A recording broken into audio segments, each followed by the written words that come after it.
Hi everyone, welcome back to Research Methods in Psychology, Psych 290. Hope you're all doing well. And as you can see from my shirt, it is the 30th birthday of Twin Peaks, which debuted April 8th, 1990.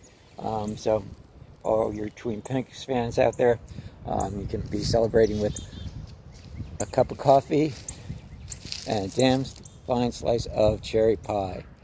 All right. But on to what we need to discuss next in research methods is basically I want to go over the homeworks that you did in terms of the helping behavior article.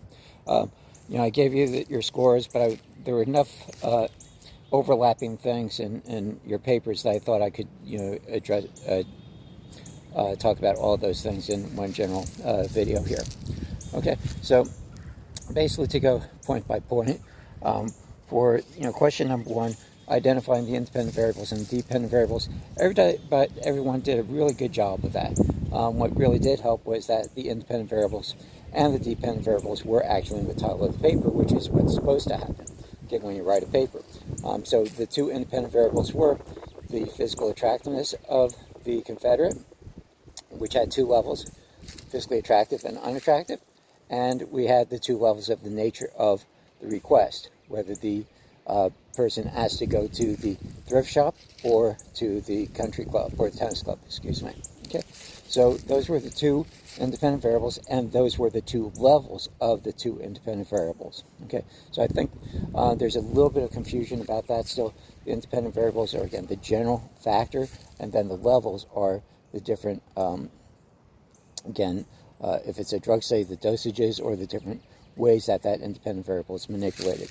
Okay, the dependent variable in this particular case is helping behavior. And how is that measured? By the amount of time that the participant gave to give directions to the Confederate. Okay, the only other thing that was sort of an issue here was, what do you do about the gender of the Confederate? Some of you said that could be an independent variable, which it actually could be, but it wasn't treated as an independent variable or subject characteristic variable as we've been talking about in terms of this study. So even though they used male and female Confederates, they didn't analyze that, so it wasn't really used as an independent variable, more of a control variable in that particular case. Okay, so number one, not too many problems with that. Okay, number two, the operational definitions. Okay, operational definitions of helping behavior, as I just mentioned, was the amount of time talking to the Confederate by the participants. So that was a measure of the helping behavior. The levels of attractiveness, physically attractive, unattractive. They did mention all the different things that they did do to make that person less attractive or not. So, the conservative dressing for the male and female Confederates, the dirty makeup, the smudge makeup, the dirty faces, the dirty clothes, all things that were operationally defined for the levels of attractiveness. Okay, so then there was the status of the request, the tennis club or the thrift shop. In that particular case, they used what's known as manipulation check to see whether or not those were actually high status or low status places, and they did that with an independent group of the participants coming from the stores. Okay, so they did find out the means were different, so they did have an independent way of verifying that the status of location was what they thought it was going to be. Okay, some of you got a couple of points off was you didn't see or you didn't notice that adequacy of the independent variable was also one of the things that you should have addressed. Okay, so I thought one reason I chose this article is for two major reasons. One is the adequacy of the dependent variable of the amount of time talking to the Confederate by the participant. Okay, so is that adequate? Okay, well, think about it for a second. Especially in terms of how they discuss this in the discussion section, what other reasons could somebody talk slowly to a person Okay, is it really the amount of time that's spent that is going to be a good indicator of how helpful the person is? Somebody could just talk more slowly, okay, but still be as helpful as somebody talks fast and gives the same amount of information. Okay, so that you could quibble with in terms of whether or not that was an adequate dependent variable or not. So other things that you could do is do what's known as a content analysis of the information that's given. And maybe the information would be a better indicator of whether or not it's helping behavior was occurring, rather than just the amount of time that was given to the person. So again, spoiler alert in terms of the discussion section, one of the things that they mentioned was that maybe the unattractive person, as they operationally defined it, was viewed as less intelligent. And so if you think somebody's less intelligent, again, what you may do is talk more slowly to that person. Okay, so that may not have been the best dependent variable for helping behavior.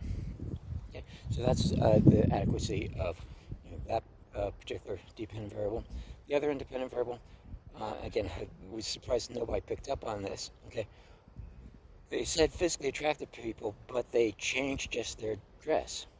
Okay, so is that really physical attractiveness? And some things that they said were physically unattractive, basically, are they really to a college population? Simulating tattoos, okay, or tattoos, in this particular time frame, present day, are tattoos considered unattractive? How about ripped jeans, okay, or ripped trousers is actually the phrase that they used, okay. Have you seen ripped trousers as being unattractive, or is that currently an attractive thing? Okay, so the other thing is it was really a matter of dress. How could you change physical attractiveness? Basically, this has been done in tons of different movies. Frankly, any sort of quote unquote ugly duckling movie from your teen years. Okay, so think something like She's All That or Jawbreaker. Okay, so it's a transformation from this again plain looking girl into a beautiful person. Princess Diaries, another example with Anne Hathaway. Okay, so have they changed that person's physical attractiveness? They changed her makeup, basically changed her hair. Okay, they didn't necessarily change her dress as much as they changed her facial features. Okay, so things like making the hair all frizzy or something along those lines. You can if you've ever seen these movies, Jawbreaker, again. She's All That. I'm sure some of you have seen that, and Princess Diaries probably is one that you've seen. You can Google that, or again watch the movie again and see that they take the same person and just change their makeup, and their hair and some maybe glasses, things like that. So that's a better way of manipulating physical attractiveness as well. Okay. All right, so that's the one thing that was, again, I may have taken a point or two across for that, for the adequacy of these operation definitions. Okay, question number 3, can you replicate this study? Okay, there are some things that are going to be difficult in terms of replicating this, but probably the biggest one, and only I think one person picked up on this, was what was the request made? They said in the method section, each Confederate made a 2-sentence request. Well, what was that request? Okay, if they don't mention it, we don't know what that 2-sentence request was, which makes it a little bit difficult to actually replicate it. In terms of the appearance of the Confederates, a picture's worth 1,000 words, right?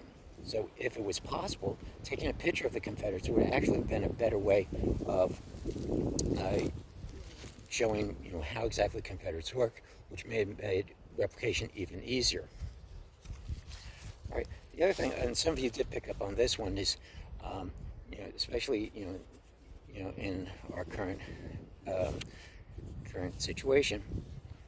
Well, not the current situation right now in terms of nobody's really going out, but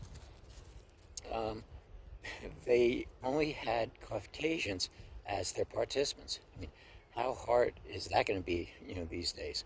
Have you ever been to a store with just Caucasians? Probably a little bit difficult to replicate it in terms of that. All right. So those were the major problems in terms of trying to um, replicate the study. But again, usually enough detail was given in that particular case to do a fairly good job of replicating it. Okay. The next questions was number 4. Some of you did a pretty good job of this. Again, the two major things that they do mention in the article was this idea of is attractiveness related or unattractiveness related to intelligence, okay, or perceived intelligence. Okay, so that's something that you could try to tease out if you did the study again. Okay, and the idea of whether or not this would be different if it was an emergency situation versus a non-emergency situation.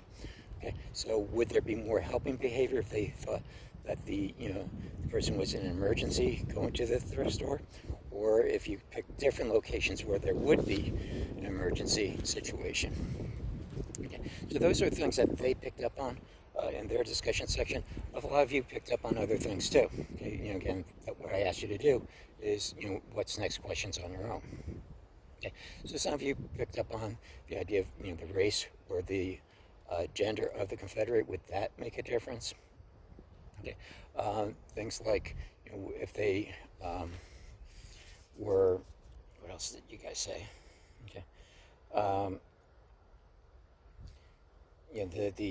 the participants themselves, their racial and gender makeup.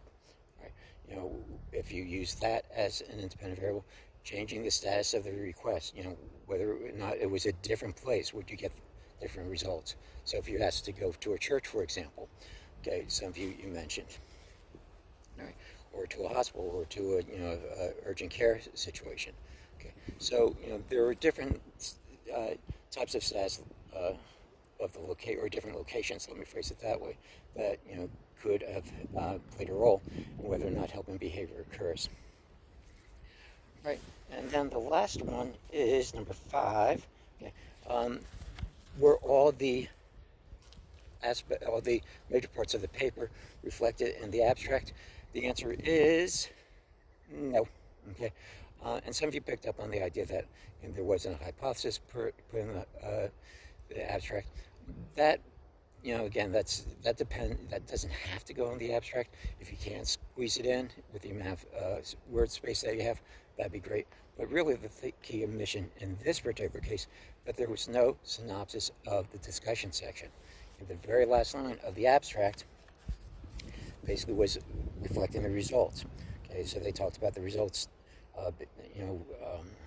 Showed that there was a match between the appearance of the Confederate and the lower status location, period. That was the end of the abstract.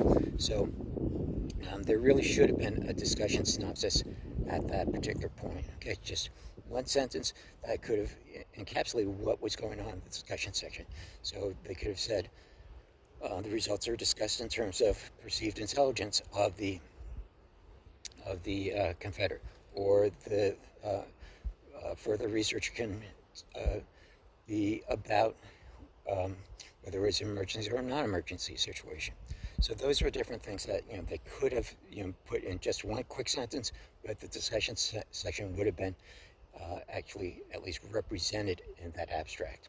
So again, some of you picked on things that could have been in there, but the main thing that was missing again was this discussion synopsis.